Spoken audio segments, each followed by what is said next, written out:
Estamos aqui hoje para continuar a reflexão sobre a Gaudium et Spes, um dos documentos importantes aí do Concílio Vaticano II.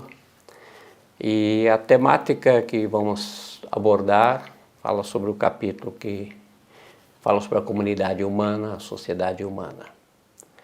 É interessante lembrar que quando a gente trabalha essa questão da sociedade humana, do diálogo da igreja com a sociedade, nós temos aí um desafio muito grande, porque a sociedade é dinâmica e essa mudança as mudanças ocorrem e o cristão tem que se reposicionar continuamente, né, frente a essas questões.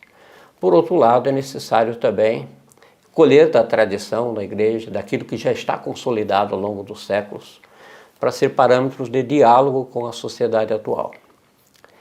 O próprio documento Gaudium et Spes, né, praticamente há 60 anos atrás, em 67, ele já avisava e já conclamava a igreja a pensar sobre os chamados sinais dos tempos. Prestar atenção a esses sinais, o que está acontecendo, o que vem ocorrendo, para que os cristãos, para que a igreja se posicione adequadamente. Um dos elementos que o documento trouxe e traz para nós hoje é essa questão da interdependência do ser humano. Essa é uma reflexão extremamente urgente, extremamente necessária e perene, né, de que o ser humano ele não pode se situar sozinho na sociedade, ele não é independente, essa arrogância de achar que eu sozinho me garanto é uma arrogância que não se sustenta a uma simples análise da realidade. Então, se nós estamos hoje aqui falando, nós temos uma dependência enorme de tantos equipamentos, de todo o desenvolvimento de tecnologias, né? Quantas pessoas estão por trás né, simplesmente do fato desse áudio, desse vídeo estar sendo gravado. Quanta tecnologia. Então, às vezes hoje nós temos polaridades desnecessárias. Uma das polaridades que eu sempre observo é, às vezes, a polaridade entre rural e urbano. Né? Se o campo não planta, a cidade não come. É verdade, mas se a fábrica não produzisse tratores, o campo não teria tratores. Se não produzisse insumos, não teria insumos. Então, toda vez que a gente fala de algo, é verdade, mas com humildade a gente teria que reconhecer que, né, somos interdependentes. Caberia um exercício de cada um de vocês, aonde você estiver. Se você estiver almoçando, por exemplo, se você ficar se perguntando quantas pessoas estão por trás de uma rede de relações extremamente complexas para que aquele almoço fosse disponibilizado a você. Além do quem plantou, você tem quem fabricou os talheres, os pratos, quem cozinhou, quem transportou. Quer dizer, tem uma infinidade de relações humanas. Então, essa interdependência, né, é um elemento que a igreja constantemente reflete, né, a necessidade da gente perceber que sem o outro nós não somos nada. Os sinais dos tempos alertam também para nós de que essa nossa interdependência humana, essa estar junto com os outros e ser, né, dependente dos outros, ela também é uma interdependência ambiental. Né? Nós, às vezes, nos colocamos como humanos acima dos outros animais, acima do meio ambiente, como uma certa arrogância também, sem perceber a nossa dependência ambiental. Tá? Cada vez mais isso vai sendo chamado a atenção, cada vez mais nós temos documentos da igreja, o Papa Francisco, falando de uma ecologia integral, essa consciência da interdependência. Tá? Então, biólogos que alertam que se as abelhas desaparecessem, não teríamos polinização, se não tivéssemos polinização, não teríamos alimento. Observa como somos interdependentes também ambientalmente. Dependemos das abelhas, dependemos de tantos. Então, essa reflexão que é extremamente, vamos dizer, humana e até sociológica, poderia dizer, na leitura cristã de mundo, ela assume uma visão extremamente importante, está no coração do cristianismo. Quando Cristo, né, o evento Cristo é apresentado a nós, e nós temos a compreensão de que somos co-humanos com Cristo. Eu não sou só co-humano com os outros humanos, ou co-criação com toda a criação, mas também somos co-humanos com Cristo. O Cristo, ao assumir a realidade humana, ao assumir a condição humana, né, ele pertence à espécie Homo sapiens, sapiens, que é a nossa espécie. Então essa co-humanidade com Cristo nos coloca aí numa leitura, inclusive, aí mais delicada, mais sutil e mais importante, né? Um mergulho, né, na consciência de que nós somos, né, participantes da natureza humana, e o Cristo, o Filho de Deus, participa da nossa natureza. Então essa co-humanidade com Cristo, eu diria que dialogo, por exemplo, os autores bíblicos dizem que o Verbo se fez carne e habitou entre nós.